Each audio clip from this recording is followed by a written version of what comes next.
Karnataka cashew manufacturers association ಇದರ ವತಿಯಿಂದ ಕರೆದಿರುವಂತಹ ಈ ಪ್ರೆಸ್ ಮೀಟಿಗೆ ಆಗಮಿಸಿದಂತಹ ಬಹು ಸಂಖ್ಯೆಯಲ್ಲಿ ಆಗಮಿಸಿದ ಎಲ್ಲ ಮಾಧ್ಯಮ ಮಿತ್ರರಿಗೆ, ಎಲ್ಲ ವಿವಿಧ ಮಾಧ್ಯಮಗಳ ಎಲ್ಲ ಮಿತ್ರರಿಗೂ ಕೂಡ ಬಹಳ ಹೃತ್ಪೂರ್ವಕವಾದಂತಹ ಹೃದಯಸ್ಪರ್ಶಿ ಸ್ವಾಗತವನ್ನು ನಾನು ನಮ್ಮೆಲ್ಲ ಸದಸ್ಯರ ಪರವಾಗಿ ನಾನು ನೀಡ್ತಾ ಇದ್ದೇನೆ. ನಾವು ನೀಡುತ್ತಿರುವಂತಹ ಒಂದು ವಿಚಾರಗಳಿರ್ಬೋದು, ಮಾಹಿತಿಗಳನ್ನೆಲ್ಲ ತಾವು ಸಂತೋಷದಿಂದ ಸ್ವೀಕರಿಸಿ ಬಂದಂತಹ ಉದ್ದೇಶ ಒಳ್ಳೆಯ ರೀತಿಯಲ್ಲಿ ಈಡೇರುವಂತೆ ನಮ್ಮ ಸಹಕಾರವನ್ನು ಕೂಡ ಕೋರ್ತಾ, ನಮ್ಮ ಕರ್ನಾಟಕದಲ್ಲಿ ಗೇರು ಬೀಜ ಉದ್ಯಮ ಪ್ರೊಸೆಸಿಂಗ್ ಸಿಸ್ಟಮ್ ಸ್ಟಾರ್ಟ್ ಆಗಿ 100 ವರ್ಷಗಳು ಕಳೆದಿವೆ. 1925ರಲ್ಲಿ ಪ್ರಾರಂಭ ಆಗಿರುವಂಥದ್ದು.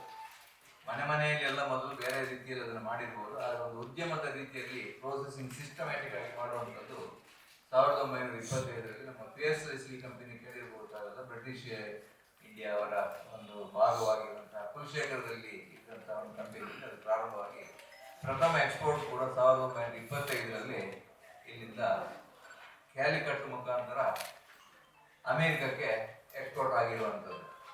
ಸೊ ನಾವು ಇದನ್ನೆಲ್ಲ ಕುಲಂಕುಷವಾಗಿ ನಾವು ಅದನ್ನು ವಿಮರ್ಶೆಯನ್ನು ಮಾಡಿ ಹುಡುಕಾಟವನ್ನೆಲ್ಲ ಮಾಡಿದ ಮೇಲೆ ನಮಗೆ ತಿಳ್ಕೊಂಡ ಪ್ರಕಾರ ನಮ್ಮ ಭಾರತದಲ್ಲಿ ಪ್ರೊಸೆಸಿಂಗನ್ನು ಈ 100ನೇ ವರ್ಷವನ್ನು ದಾಟಿರುವಂಥದ್ದು ನಾವು ಕರ್ನಾಟಕದಲ್ಲಿ ಪ್ರಥಮ ಅಂತ ಹೇಳುವಂಥ ವಿಚಾರವನ್ನು ಸಂತೋಷದಿಂದ ನಾವು ಕೂಡ ಈ ಒಂದು ಉದ್ಯಮದ 100ನೇ ವರ್ಷದ ಒಂದು ಇತಿಹಾಸವನ್ನು ನಾವು ಎಲ್ಲರ ಜೊತೆ ಇದನ್ನು ಸಡಗರದಿಂದ ಆಚರಿಸಬೇಕು. ಈ ಒಂದು ಸಾಧನೆಗೆ, ಈಗ ಉದ್ಯಮ ಬೆಳೆಯುತ್ತಿರುವ ಮಟ್ಟದಲ್ಲಿರುವಂತಹ ಈ ಸಾಧನೆಗೆ ಕಾರಣೀಕರ್ತರಾದಂತಹ ನಮ್ಮೆಲ್ಲ ಪೂರ್ವಜರು 4 ತಲೆಮಾರಿನ ಮಟ್ಟದಲ್ಲಿ ಇರಬಹುದು, ಅವರನ್ನೆಲ್ಲ ಅವರವರ ಏನೇನು ಕೊಡುಗೆಗಳಿದೆ ಅದನ್ನೆಲ್ಲ ಸ್ಮರಿಸಿ, ಅದನ್ನೆಲ್ಲ ನಮ್ಮ ಈಗಿನ ಒಂದು ಕಾಲಕ್ಕೆ ಸರಿಯಾಗಿ ಅದನ್ನೆಲ್ಲ ವಿಚಾರಗಳನ್ನು ಎಲ್ಲರಿಗೂ ತಿಳಿಸಿ ಮುಂದಿನ ಪೀಳಿಗೆಗೆ ಇದನ್ನ ಮತ್ತೆ ಅವರಿಗೆ ಮುಂದಿನ ಪೀಳಿಗೆಯ ಜನರಿಗೆ ಬೇಕಾದಂತಹ ವಿಶ್ವಾಸ ಈ ಉದ್ದಿಮೆಯಲ್ಲಿ ಬರುವಂತಹ ಕಾರ್ಯವನ್ನ, ಇದರಲ್ಲಿ ಇರುವಂತಹ ಇನ್ನು ಭವಿಷ್ಯದಲ್ಲಿರುವಂತಹ ಒಂದು ಸದವಕಾಶಗಳು ಏನೆಲ್ಲ ನಮಗೆ ಬರಬಹುದು, ಇವನ್ನೆಲ್ಲ ಈ ಒಂದು ನಮ್ಮ ಆಚರಣೆಯ ಜೊತೆಯಲ್ಲಿ ಸಡಗರದ ಜೊತೆಗೆ ಅದನ್ನು ಕೂಡ ಹಂಚುವ ಕೆಲಸವನ್ನು ಮಾಡ್ತಾ, ಇವತ್ತು ನಮ್ಮ ದೇಶದಲ್ಲಿ ಉತ್ಪಾದನೆಯಲ್ಲಿ ನಮ್ಮ ದೇಶದ 25% ಹೆಚ್ಚನ್ನ ನಾವು ಕರ್ನಾಟಕದಲ್ಲಿ ಮಾಡ್ತಾ ಇದ್ದೇವೆ. ನಮ್ಮ ದೇಶಕ್ಕೆ ಸಪ್ಲೈಯಲ್ಲಿ ಏನು ಗೇರು ಬೀಜದ ತಿರುಳು ಆಲ್ ಇಂಡಿಯಾ ಲೆವೆಲಲ್ಲಿ ನಾವು ಇವತ್ತು ಪ್ರಪಂಚದ 3ನೇ 1 ಭಾಗದಷ್ಟು ಗೇರು ಬೀಜದ ತಿರುಳನ್ನ ನಾವೇ ಅದನ್ನ ಕನ್ಸ್ಯೂಮ್ ಮಾಡ್ತಾ ಇದ್ದೇವೆ. ಈಗ ಪ್ರಪಂಚದಲ್ಲಿ ಸಾಧಾರಣ 55ರಿಂದ 60 ಲಕ್ಷ ಟನ್ ಗೇರು ಬೀಜ ಬೆಳೆದ್ರೆ ಸಾಧಾರಣ ಒಂದು 12ರಿಂದ 13 ಲಕ್ಷ ಟನ್ ಗೇರು ಬೀಜದ ತಿರುಳು ಉತ್ಪಾದನೆ ಆಗ್ತದೆ ವರ್ಲ್ಡ್ ಅಲ್ಲಿ. ಅದರಲ್ಲಿ 4ರಿಂದ 4.5 ಲಕ್ಷ ಟನ್ನಿನ ಗೇರು ಬೀಜ ತಿರುಳನ್ನ ಸೇವಿಸುವಂತದ್ದು ನಾವು ಇಂಡಿಯಾದಲ್ಲೇ ಇರುವಂಥದ್ದು. ನಮಗೆ ಒಂದು ದೊಡ್ಡ ಮಾರುಕಟ್ಟೆ. ಆದ್ರೆ ನಮಗೆ ಬೇಕಾದಂತಹ ಕಚ್ಚಾ ವಸ್ತು ಮಾತ್ರ ಇದಕ್ಕೆ ಬೇಕಾದಷ್ಟು ನಮ್ಮ ದೇಶದಲ್ಲಿ ಇಲ್ಲ. ಈಗ ಈ ಒಂದು ಸಡಗರದ ಜೊತೆಯಲ್ಲಿ ನಾವು ಕೆಲವು ಸಂದೇಶಗಳನ್ನು ಕೂಡ ನಾವು ಎಲ್ಲ ಇದಕ್ಕೆ ಸಂಬಂಧಪಟ್ಟ ಏನು ವಿಭಾಗಗಳಿದೆ ಅವರಿಗೆಲ್ಲ ನಾವು ಕೊಡಬೇಕಾಗಿದೆ. ಗೇರು ಬೀಜದ ಬೆಳೆಯನ್ನು ಜಾಸ್ತಿ ಬೆಳೆಯುವಂಥದ್ದು, ಅದಕ್ಕಿರುವಂತಹ ಮುಖ್ಯ ಅವಕಾಶಗಳು, ಸರ್ಕಾರದ ಬಗ್ಗೆ ಕೂಡ ಇದರ ವಿಚಾರಗಳನ್ನು ಮುಟ್ಟಿದ್ದು, ಸರ್ಕಾರದ ಒಂದು ಸಹಕಾರ ಇಲ್ಲದೆ ನಾವು ಮತ್ತೆ ಅದನ್ನು ಬೇಕಾದಷ್ಟು ಮಾಡಲಿಕ್ಕೆ ಸಾಧ್ಯ ಇಲ್ಲ. ಯಾಕಂದರೆ ಭಾರತದ ಮಟ್ಟಿಗೆ ನಾವು ನೋಡಿದರೆ ನಮಗೆ ಬೇಕಾಗುವ 25% ಕೂಡ ಗೇರು ಬೀಜವನ್ನು ನಮ್ಮ ದೇಶದಲ್ಲಿ ನಾವು ಬೆಳೀತಾ ಇಲ್ಲ. ನಾವು ಪಶ್ಚಿಮ Africa, west African countries, east Africa country ಮತ್ತೆ ಇಂಡೋನೇಷ್ಯಾ ಈ ಒಂದು ಭಾಗಗಳಿಂದ ಬೆಳೆಯುವಂತಹ ಗೇರು ಬೀಜವನ್ನು ನಾವು ಅವಲಂಬಿಸಿ ನಮ್ಮ ಉದ್ದಿಮೆಯನ್ನು ನಾವು ಮಾಡ್ತಿರುವಂಥದ್ದು. 1975-85ರ ನಂತರದಲ್ಲಿ ಇದರ ಬೆಳವಣಿಗೆ ಸ್ವಲ್ಪ ವೇಗ, ಪ್ರೊಸೆಸಿಂಗ್ ವೇಗ ಜಾಸ್ತಿ ಆಗಿ ಇವತ್ತಿನ ಮುಂದಿನ ವಿಚಾರಗಳು ನಮ್ಮ ಈ ಕಾರ್ಯಕ್ರಮದ ಕನ್ವೀನರ್ ಕೊಡ್ಲಿಕ್ಕೆ ಇದ್ದಾರೆ. ನಾನು ಔಟ್ಲೈನ್ ಅನ್ನು ತಮ್ಮ ಮುಂದೆ ಇಡ್ತಾ ಇದ್ದೇನೆ. ಈ ಏನು ವೇಗದಲ್ಲಿ ನಮ್ಮ ಪ್ರೊಸೆಸಿಂಗ್ ಬೆಳೀತಾ ಬಂತ, ಈ ವೇಗಕ್ಕೆ ಏನೂ ಸರಿಸಾಟಿ ಇಲ್ಲದ ರೀತಿಯಲ್ಲಿ, ಅಂದರೆ ತುಂಬಾ ಕಡಿಮೆ ವೇಗದಲ್ಲಿ ಗೇರು ಬೀಜದ ಬೆಳೆಯನ್ನ ಬೆಳೆಸುವಂತಹ ಒಂದು ವ್ಯವಸ್ಥೆಗಳು ನಮ್ಮ ದೇಶದಲ್ಲಿ ಇರುವಂಥದ್ದು. ಸೊ ನಾವು ಇದನ್ನೆಲ್ಲ ಮಾಡಬೇಕು. ಯಾಕಂದ್ರೆ ಈ ಕನ್ಸಂಪ್ಷನ್ ಆಫ್ ಕ್ಯಾಶ್ಯೂ ಕರ್ನಲ್ಸ್, ನಮ್ಮ ಏನು ತಿರುಳಿದೆ ನಮ್ಮ ಪ್ರಾಡಕ್ಟ್, ಅದರ ಮಾರುಕಟ್ಟೆಯ ವೇಗಕ್ಕೆ ನಾವು ಬೆಳೆಸುವ ವೇಗ ತೀರಾ ಕಡಿಮೆ ಮಟ್ಟದಲ್ಲಿ ಇರೋದ್ರಿಂದ ನಮಗಿರುವಂತಹ ಅವಕಾಶವನ್ನು ನಾವು ಸದುಪಯೋಗಪಡಿಸಿಕೊಳ್ಬೇಕಾದ್ರೆ ಮುಖ್ಯವಾಗಿ ಗೇರು ಬೀಜ ಬೆಳೆಯನ್ನು ಕೂಡ ಇಲ್ಲಿ ಬೆಳೆಸಲಿಕ್ಕೆ ತುಂಬಾ ನಾವು ಒಂದಷ್ಟು ಪ್ರಯತ್ನವನ್ನು ಪಡಬೇಕು. ಇದಕ್ಕೆ ನಾವು ಈಗಾಗಲೇ ನಮ್ಮ ಒಂದು 4 ತಂಡ, ಪೇಜಾವರ ಮಠ, SKDRDP ಶ್ರೀ ಕ್ಷೇತ್ರ ಧರ್ಮಸ್ಥಳ ಗ್ರಾಮೀಣಾಭಿವೃದ್ಧಿ ಯೋಜನೆ, KCMA ಹಾಗೂ ನಾವು ವೈಯಕ್ತಿಕವಾದ ವಿಜಯಲಕ್ಷ್ಮಿ ಫೌಂಡೇಶನ್ ಸಂಸ್ಥೆಯಿಂದ ಕಳೆದ 10 ವರ್ಷಗಳಿಂದ ನಾವು ಗ್ರಾಫ್ಟೆಡ್ ಗೇರು ಬೀಜಗಳನ್ನ ಉಚಿತವಾಗಿ ಕರ್ನಾಟಕದಾದ್ಯಂತ ನಾವು ಅದನ್ನು ಹಂಚುವ ಒಂದು ಫ್ರೀಯಾಗಿ ನಮ್ಮ SKDRDP ವತಿಯಿಂದ ಅವರು ಆಯ್ದ ಕೃಷಿಕರನ್ನು, ರೈತರನ್ನು ಅವರು ಚುನಾಯಿಸಿ ಅವರು ನಮಗೆ ತಿಳಿಸ್ತಾರೆ. ಅವರ ಡೋರ್ ಸ್ಟೆಪ್ಗೆ, ಅವರ ಬಾಗಿಲಿಗೆ ಉಚಿತವಾಗಿ ಸಸಿಯನ್ನ ಮುಟ್ಟಿಸುವಂತ ಕೆಲಸವನ್ನು ನಾವು ಮಾಡ್ತಾ ಇದ್ದೇವೆ. ಇಷ್ಟರವರೆಗೆ 9 ವರ್ಷದಲ್ಲಿ 13 ಲಕ್ಷಗಳಿಗೂ ಜಾಸ್ತಿ ಆ ಗಿಡಗಳನ್ನ, ಇವತ್ತಿನ ಲೆಕ್ಕಾಚಾರ ನೋಡಿದ್ರೆ ಒಂದು 6-6.5 ಕೋಟಿ ರೂಪಾಯಿಯ ಒಂದು ಗಿಡಗಳನ್ನ ನಾವು ನಮ್ಮದು ಯಾವುದೇ ಬೇರೆ ಸರ್ಕಾರದ ಸಹಾಯ ಇಲ್ಲದೆ ನಮ್ಮ ಸಂಸ್ಥೆಯ ನಮ್ಮ ಪ್ರೊಸೆಸರ್ಗಳ ಕೆಲ ಹೆಚ್ಚಿನವರ ಸಹಕಾರ ಮತ್ತೆ ನಮ್ಮ ವಿಜಯಲಕ್ಷ್ಮಿ ಫೌಂಡೇಶನ್ ಸಹಕಾರ, ಮುಖ್ಯವಾಗಿ ಧರ್ಮಸ್ಥಳದವರ ಹೆಗಡೆಯಾಗಿ ಅವರ ಮುಖಾಂತರದಲ್ಲಿ ಹೇಗೆ ನಡೀತದೆ ಅಂತ ಹೇಳಿದ್ರೆ, ಗೇರು ಬೀಜ ಗಿಡವನ್ನು ಕೊಡುವಂಥದ್ದು ದೊಡ್ಡ ವಿಷಯ ಅಲ್ಲ. ಕೊಟ್ಟ ಮೇಲೆ ಅದರ ಆಫ್ಟರ್ ಅದನ್ನು ಗಿಡ ನೆಡುವಂಥದ್ದು, ನೆಟ್ಟ ಮೇಲೆ ಅದನ್ನು ಪೋಷಣೆ ಮಾಡಿ ಅದನ್ನ ಸಕ್ಸಸ್ ಆಗಿ ಮಾಡುವಂತ ಕೆಲಸವನ್ನು ಮಾಡೋದು ಬಹಳ ಇದು. ಯಾಕಂದ್ರೆ ನಾವು ಸರ್ಕಾರದ ನಿಟ್ಟಿನಲ್ಲಿ 50 ವರ್ಷದ ರೆಕಾರ್ಡ್ ತೆಗೆದ್ರೆ ಇಲ್ಲಿ ಕೋಟಿಗಟ್ಟಲೆ ಗಿಡ ಇರಬೇಕಿತ್ತು. ಅದು ಯಾವ ಗಿಡಗಳು ಕೂಡ ನಮಗೆ ಅದು ಅರ್ಥಿದ್ರೆ ಇಷ್ಟು ಸಮಸ್ಯೆ ಕೂಡ ಬರ್ತಿರ್ಲಿಲ್ಲ. ಮೇನ್ ಅಂತ ಹೇಳಿದ್ರೆ ಗಿಡವನ್ನು ಕೊಟ್ಟರೆ ಸಾಧ್ಯ, ಗಿಡದ ನಂತರದ ಒಂದು 2 ವರ್ಷದ ಅದರ ಫಾಲೋ ಅಪ್ ವೆರಿ ಇಂಪಾರ್ಟೆಂಟ್. ಇದನ್ನು ಧರ್ಮಸ್ಥಳದ ಗ್ರಾಮೀಣಾಭಿವೃದ್ಧಿ ಯೋಜನೆ ಮುಖಾಂತರ ಯಶಸ್ವಿಯಾಗಿ ನಾವು ಮಾಡ್ತಾ ಈ ವರ್ಷ 10ನೇ ವರ್ಷವನ್ನು ಕೂಡ ಈ ನಮ್ಮ ಸೆಂಟನರಿ ವರ್ಷದ ಜೊತೆಯಲ್ಲಿ ಆ ಗೇರು ಬೀಜ ಗಿಡವನ್ನ ಅದಕ್ಕೆ ವೃಕ್ಷ ರಕ್ಷಾ ವಿಶ್ವ ರಕ್ಷಾ ಅಂತ ಹೇಳುವಂತ ಒಂದು ಇದರ ನಾಮಕರಣದ ಅಡಿಯಲ್ಲಿ ನಮ್ಮ ಹಿರಿಯ ಪೇಜಾರ ಸ್ವಾಮಿಗಳು ಅವರ 5ನೇ ಪರ್ಯಾಯದಲ್ಲಿ ಅವರ ರಾಜ ದರ್ಬಾರ್ನಲ್ಲಿ ಅವರು ಘೋಷಿಸಿದಂತಹ ವಾಕ್ಯದ ವೃಕ್ಷ ರಕ್ಷಾ ಕೋಟಿ ವೃಕ್ಷ ನಡುವಂತಹ ಇದರಲ್ಲಿ ನಾವು ಆ ಸಂದರ್ಭದಲ್ಲಿ ಇದನ್ನು ಅದಕ್ಕೆ ಒಳಗೆ ಸೇರಿಸಿಕೊಂಡು ಈ ಕಾರ್ಯಕ್ರಮವನ್ನು ನಾವು ಪ್ರಾರಂಭಿಸಿರುವಂಥದ್ದು. 13 ಲಕ್ಷ ಗಿಡಗಳಷ್ಟು ನಾವು ಕೊಟ್ಟಾಗಿದೆ. ಈ ವರ್ಷ 2 ಲಕ್ಷ ಗಿಡಗಳ ಯೋಜನೆಯನ್ನು ಹಾಕಿ 10ನೇ ವರ್ಷಕ್ಕೆ ಅದನ್ನು 15 ಲಕ್ಷ ಗಿಡವನ್ನೇ ನಾವು ಕೊಡುವಂತ ಯೋಜನೆಯನ್ನು ಸಾಮಾನ್ಯವಾಗಿ ನಾವು ಕೊಟ್ಟಾಗ ಈಗ ಗಿಡಗಳ ಇಷ್ಟವರೆಗೆ ನಮ್ಮ ರೆಕಾರ್ಡ್ ನಾವು ತೆಗೆದಾಗ ಅದರಲ್ಲಿ ಸರ್ವೈವಲ್ ರೇಟ್ 80ರಿಂದ 85% ಸರ್ವೈವಲ್ ರೇಟ್ ಇದೆ. ಇದೇ ರೇಟ್ನ ಪ್ರಕಾರ ಅದು ಮುಂದೆ ಹೋಯ್ತು ಅಂತಾದ್ರೆ ಈ 15 ಲಕ್ಷ ಗಿಡಗಳಲ್ಲಿ 15,000 ಟನ್ ಗೇರು ಬೀಜವನ್ನು ನಾವು ಮುಂದಿನ ಒಂದು 5ರಿಂದ 6 ವರ್ಷದವರೆಗೆ ನಾವು ಪಡೆಯಬಹುದು. ಈಗಾಗಲೇ ನಾವು ಕೊಟ್ಟಂತ ಗಿಡಗಳಲ್ಲಿ ಈ ವರ್ಷದ ಒಂದು ಅಂಕಿಅಂಶಗಳ ಪ್ರಕಾರ 4,500ರಿಂದ 5,000 ಟನ್ ಗೇರು ಬೀಜ. ಯಾಕಂದ್ರೆ ಕರ್ನಾಟಕದಲ್ಲಿ ಬೆಳೆಯುವುದೇ ಅಪ್ರಾಕ್ಸಿಮೇಟ್ಲಿ ಒಂದು 50,000 ಟನ್. ಇದು ಎಷ್ಟೋ ವರ್ಷಗಳಿಂದ ಅದೇ ಫಿಗರ್. ಯಾಕಂದ್ರೆ ಕೆಲವು ಕಡೆ ಕಡಿಮೆ ಆಗ್ತದೆ, ಕೆಲವು ಕಡೆ ಜಾಸ್ತಿ ಆಗ್ತದೆ. ನಾವು ಈ ಯೋಜನೆಯನ್ನು ಪ್ರಾರಂಭ ಮಾಡುವಾಗ ನಾವು ಆಲೋಚನೆ ಮಾಡಿರುವಂಥದ್ದು, ನಾವು ಆಯೋಜಿಸಿರುವಂತಹ ರೀತಿ ಅಂತ ಹೇಳಿದ್ರೆ, ಮೊದಲೆಲ್ಲ ಕೋಸ್ಟಲ್ ಕರ್ನಾಟಕದಲ್ಲಿ ಮಾತ್ರ ಈ ಗೇರು ಬೀಜದ ಗಿಡಗಳನ್ನು ಬೆಳೆಸ್ತಾ ಇದ್ರು. ಗೇರು ಬೀಜ ಹೇಳಿದ್ರೆ ಇಲ್ಲಿ ಮಾತ್ರ ಅಂತ ಹೇಳಿ, ಯಾಕಂದ್ರೆ ಇಲ್ಲಿಯ ವಾತಾವರಣಕ್ಕೆ ಸರಿಯಾಗಿ ನಮ್ಮ ಸಾಯಿಲ್ ಇರೋಷನ್ಗೆ ಬೇಕಾಗಿರ್ಬೋದು, ಮತ್ತೆ ಎಣ್ಣೆಯನ್ನು ತೆಗೆಯುವ ಉದ್ದೇಶದಿಂದೆಲ್ಲ ಅವರು ಮಾಡಿರಬಹುದು ಅದರಲ್ಲಿ. ಆದ್ರೆ ಅದು ಮೇಲ್ಗಡೆ ಆಗ್ತದೆ ಅಂತ ಹೇಳುವಂಥದ್ದು ಒಂದು 10-15 ವರ್ಷಗಳ ಹಿಂದಿಂದ ಕೆಲವು ಕಡೆಗಳಲ್ಲಿ ಮಾಡಿರುವುದನ್ನು ನಾವು ನೋಡಿ, ಅರಸೀಕೆರೆ ಸೈಡ್ನಂತ ಜಾಗದಲ್ಲಿ ನಾವು ಆಗಸ್ಟ್ ತಿಂಗಳಲ್ಲಿ ಕೂಡ ಗೇರು ಬೀಜ ಹಣ್ಣನ್ನು ನಾವು ನೋಡಿ ಅದರ ಇದನ್ನ ತಿಳ್ಕೊಂಡು ಮತ್ತೆ ನಾವು ನಮ್ಮ ಯೋಜನೆ ಮಾಡುವಾಗ ಧರ್ಮಸ್ಥಳದವರ ಸಹಕಾರದೊಂದಿಗೆ ಕರ್ನಾಟಕದ 26 ಜಿಲ್ಲೆಗಳಲ್ಲಿ ಈ ಕಾರ್ಯಕ್ರಮವನ್ನು ನಾವು ಈಗ ಎಲ್ಲ ಕಡೆಗಳಲ್ಲಿ ಮಾಡಿ, ಆಚೆಯಿಂದ ಖಾನಾಪುರದಿಂದ ಸ್ಟಾರ್ಟ್ ಆದ ಬೆಳಗಾವಿದ್ದು ಇಲ್ಲಿ ಕೋಲಾರದವರೆಗೆ ನಾವು ಅದನ್ನ ಮಾಡ್ತಾ ಇದ್ದೇವೆ. ಆ ಘಟ್ಟದ ಮೇಲಿನ ಪೋರ್ಷನ್ ಅಲ್ಲಿ ನಾವು ಬೆಳೆಯನ್ನು ಈ ವರ್ಷದ ಲೆಕ್ಕಾಚಾರ ತೆಗೆದ್ರೆ 4,500ರಿಂದ 5,000 ಟನ್ನಿನ ಒಂದು ಬೆಳೆಯನ್ನ ನಾವು ಈ ಸಲ ಒಳ್ಳೆಯ ಕ್ವಾಲಿಟಿ ಬರುವಂತನ್ನ ನಾವು ಈ ಸಲ ಗಮನಿಸಿದ್ದೇವೆ, ರಿಪೋರ್ಟ್ ಆಗಿದೆ. ಆದ್ರೆ ನಮ್ಮ ಯೋಜನೆ ನಮಗೆ ಇವತ್ತು ನಮಗೆ 5.5-6 ಲಕ್ಷ ಟನ್ ಗೇರು ಬೀಜ ಬೇಕು ಅಂತ ಹೇಳಿದ್ರೆ 6 ಕೋಟಿ ಗಿಡಗಳು ಇವತ್ತು ಫಲ ಬರಲಿಕ್ಕೆ ಶುರುವಾಗಬೇಕು. ಹಾಗಿದ್ರೆ ಮಾತ್ರ ಆಗ್ತದೆ. ಇಲ್ಲದ್ರೆ 10 ವರ್ಷ, ನಾವು 8ರಿಂದ 10 ವರ್ಷದ ಯೋಜನೆಗೆ ನೋಡುವಾಗ ಆಗ ನಮ್ಮ ಬೇಡಿಕೆ 10 ಲಕ್ಷ ಟನ್ನಿಗೆ ಹೋಗಿರ್ಬೋದು. ಅದನ್ನ ಮಾಡಿ ಹಾಗೆ ಅಸಾಧ್ಯವಾದಂತ ಕೆಲಸ. ಆದ್ರೆ ಆಫ್ರಿಕಾ ದೇಶಗಳಲ್ಲಿ ಇದನ್ನೆಲ್ಲ ಸಾಧನೆ ನಾವು ಮೊದಲೆಲ್ಲ ನಾವು ತಿಳ್ಕೊಂಡಾಗ ಆಫ್ರಿಕಾದಲ್ಲಿ ಅವರು ಸ್ವಲ್ಪ ಉದಾಸೀನ ಜಾಸ್ತಿ, ಅವರು ಜಾಸ್ತಿ ಕೆಲಸ ಮಾಡೋದಿಲ್ಲ, ಅಲ್ಲಿ ಎಲ್ಲ ಮಾಡ್ಲಿಕ್ಕೆ ಕಷ್ಟ ಹಾಗೆ ಹೇಳಿದ್ರು ಕೂಡ ಒಂದು ದೇಶದ ಉದಾಹರಣೆಯನ್ನು ನಾನು ನಿಮ್ಮ ಮುಂದೆ ಇಟ್ಟು ಅವರ ಸಾಧನೆಯನ್ನು ನಾನು ನಿಮಗೆ ಹೇಳ್ತೇನೆ. ಇವತ್ತು ಪ್ರಪಂಚದಲ್ಲಿ ಅತ್ಯಂತ ಜಾಸ್ತಿ ಗೇರು ಬೀಜ ಬೆಳೆಯುವಂತಹ ದೇಶ ಹೇಳಿದ್ರೆ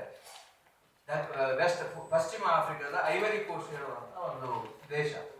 1999ರಲ್ಲಿ ನಾನು ಅಲ್ಲಿಗೆ ಪ್ರಥಮವಾಗಿ ಭೇಟಿ ನೀಡಿದ ಸಂದರ್ಭದಲ್ಲಿ ಆ ದೇಶದ ಕ್ರಾಪ್ ಇರುವಂತದ್ದು ಸೈಜ್ 60,000 ಟನ್. ಈ 25ನೇ ವರ್ಷ 2025 26 ವರ್ಷದ ನಂತರ ಈ ವರ್ಷ ಅವರು ಬೆಳೆದ ಕ್ರಾಪ್ 18 ಲಕ್ಷ ಟನ್. ಆಲೋಚನೆಯನ್ನು ಮಾಡಿದ್ರೆ ಆಗದೇ ಇರುವಂಥದ್ದು ಯಾವುದೂ ಇಲ್ಲ. ಆದರೆ ಅಲ್ಲಿ ಸರ್ಕಾರದ ಸಹಕಾರದಿಂದಲೇ ಅದು ನಡೆಯುವಂಥದ್ದು. ಇಲ್ಲಿ ನಮಗೆ ಅದಕ್ಕೆ ಬೇಕಾದಂತ ಇದು ಸಿಗ್ತಾ ಇಲ್ಲ. ಈ ಕೆಲವು ಮೆಸೇಜ್ಗಳನ್ನು ನಾವು ಈ ಕಾರ್ಯಕ್ರಮದ ಜೊತೆಗೆ, ಅಂದ್ರೆ ನಾವು ಸಡಗರವನ್ನೆಲ್ಲ ಮಾಡಿ ಆದ್ಮೇಲೆ ಸಡಗರದ ಉದ್ದೇಶ ಕೂಡ ಒಂದು ಸ್ಪಷ್ಟವಾಗಿ ಇರಬೇಕು. ಆ ಉದ್ದೇಶ ಏನು ಕೇಳಿದ್ರೆ, ಇದನ್ನೀಗ ನಾವು 100 ವರ್ಷ ಇನ್ನೊಂದು 100 ವರ್ಷಕ್ಕೆ ಒಳ್ಳೆಯ ರೀತಿಯಲ್ಲಿ ಅದನ್ನ ಮುಂದಿನ ಜನಾಂಗಕ್ಕೆ ಆ ಒಂದು ವಿಶ್ವಾಸಭರಿತ ರೀತಿಯಲ್ಲಿ ಮುಂದೂಡಬೇಕು ಅಂತ ಆದ್ರೆ ಅದಕ್ಕೆ ಬೇಕಾದ ಪೂರ್ವ ತಯಾರಿಯನ್ನು ಕೂಡ ನಾವು ಮಾಡಲಿಕ್ಕೆ ಆ ಯೋಜನೆಗಳನ್ನು ನಾವು ಹಾಕುವ ಒಂದು ಕಾರ್ಯಕ್ರಮ ಕೂಡ ಇದರ ಒಂದು ಮುಖ್ಯ ಒಂದು ಉದ್ದೇಶ. ಈ ನಿಟ್ಟಿನಲ್ಲಿ ನಮ್ಮಲ್ಲಿ ಈಗ ಕೊನೆಯ ಪಕ್ಷ ಒಂದು 2 ಲಕ್ಷ ಟನ್ ಗೇರು ಬೀಜ ಆಗಬೇಕಾದ್ರೂ ಕೂಡ ಒಂದು 2040ನೇ ಇಸವಿಗೆ ನಾವು ಒಂದು ನಮ್ಮದೇ ಆದ ರೀತಿಯಲ್ಲಿ ಕೊನೆಯ ಪಕ್ಷ 2 ಲಕ್ಷ ಟನ್ ಗೇರು ಬೀಜ ನಾವು ಮಾಡಿದ್ದೇವೆ ಅಂತಾದ್ರೆ, ಒಂದು ಸಲ ಅದೊಂದು ವಾಲ್ಯೂಮ್ ಅನ್ನು ಗ್ರೋತ್ ಆದ್ರೆ ಮತ್ತೆ ಅದರಲ್ಲಿ ತುಂಬಾ ಅವಕಾಶಗಳು ಅದರಿಂದ ಅಲ್ಲಿ ಪ್ರಾರಂಭ ಆಗ್ತದೆ. ಮತ್ತೆ ತನ್ನಷ್ಟಕ್ಕೆ ಕ್ರಾಪ್ಗಳನ್ನು ಜಾಸ್ತಿ ಮಾಡ್ಲಿಕ್ಕೆ ಆಗ್ತದೆ. ಸೊ ಇದರಲ್ಲಿ ನಾವು ಆ ಕಾರ್ಯಕ್ರಮದಲ್ಲಿ ಕೂಡ ಕೊನೆಯ ದಿವಸ ನಾವು ಅದರ ಆ ಸಡಗರದ ಜೊತೆಯಲ್ಲಿ ವ್ಯಾಲಿಡಿಟಿ ಫಂಕ್ಷನ್ ಅಲ್ಲಿ ಈ ಕಾರ್ಯಕ್ರಮವನ್ನು ಕೂಡ ನಾವು ಅದರಲ್ಲಿ ಇಟ್ಕೊಂಡಿದ್ದೇವೆ. ಅದರಲ್ಲಿ ನಮ್ಮ ದಕ್ಷಿಣ SKDRDPಯ ಒಂದು ಒಳ್ಳೆ ರೈತರು 375-400 ಜನ, ನಮ್ಮ 2 ಜಿಲ್ಲೆಯ ಒಳ್ಳೆ ಇರುವಂಥದ್ದು ಯಾವುದು ಒಳ್ಳೆ ಹೆಸರನ್ನ ಪಡೆದಿರುವಂತಹ ಕೃಷಿಕರನ್ನು, ಅವರನ್ನು ಕೂಡ ಒಂದು ಸಾಧಾರಣ 400 ಜನರ ಮಟ್ಟಿಗೆ ಒಂದು ಕೃಷಿಕರನ್ನು ಕೂಡ ಒಂದು ಸನ್ಮಾನಿಸುವಂತಹ ಒಂದು ಕಾರ್ಯಕ್ರಮ ಕೂಡ ಇದೆ. ಉಭಯ ಜಿಲ್ಲೆಗಳ ಎಲ್ಲ ಶಾಸಕರು, MLA, MP ಗಳು, MLCಗಳು ಮತ್ತೆ ನಮ್ಮ ಎಲ್ಲ ಈ ಜಿಲ್ಲೆಯ ಎಲ್ಲ ಇಲಾಖೆಗಳ ಮುಖ್ಯಸ್ಥರನ್ನು ಕೂಡ ಅವರು ಕರೀತಾ ಇದ್ದೇವೆ. ಸೊ ಆ ಕಾರ್ಯಕ್ರಮದಲ್ಲಿ ಒಳ್ಳೆಯ ಮೆಸೇಜ್ ಕೊನೆಯದಾಗಿ ಹೋಗಬೇಕು. ಪ್ರಾರಂಭ ಆಗುವಾಗ ನಮ್ಮ ಅಂತಾರಾಷ್ಟ್ರೀಯ ಮಟ್ಟದಲ್ಲಿ ಇದಕ್ಕೆ ಈ ನಮ್ಮ ಒಂದು ಸ್ಥಾನಮಾನವನ್ನ, ನಮಗೆ ಇಷ್ಟು ಅವಕಾಶವನ್ನ ವೃದ್ಧಿ ಮಾಡಿಕೊಡ್ಲಿಕ್ಕೆ ಕಾರಣಕರ್ತರಾದಂತಹ ಮುಖ್ಯ ಸಂಸ್ಥೆಗಳ ಮುಖ್ಯಸ್ಥರನ್ನು ಒಂದು ಇಂಟರ್ನ್ಯಾಷನಲ್ ನಟ್ ಕೌನ್ಸಿಲ್ ಅಂತ ಹೇಳುವಂಥದ್ದು ವರ್ಲ್ಡ್ಗೆ ಇರುವಂತ ಅದರ ಅಧ್ಯಕ್ಷರೇ ನಮ್ಮ ಜೊತೆ ಬರ್ತಾ ಇದ್ದಾರೆ. ಅದೇ ರೀತಿ ETG ಅಂತ ಹೇಳುವಂತ ಗ್ರೂಪ್ ಇದೆ.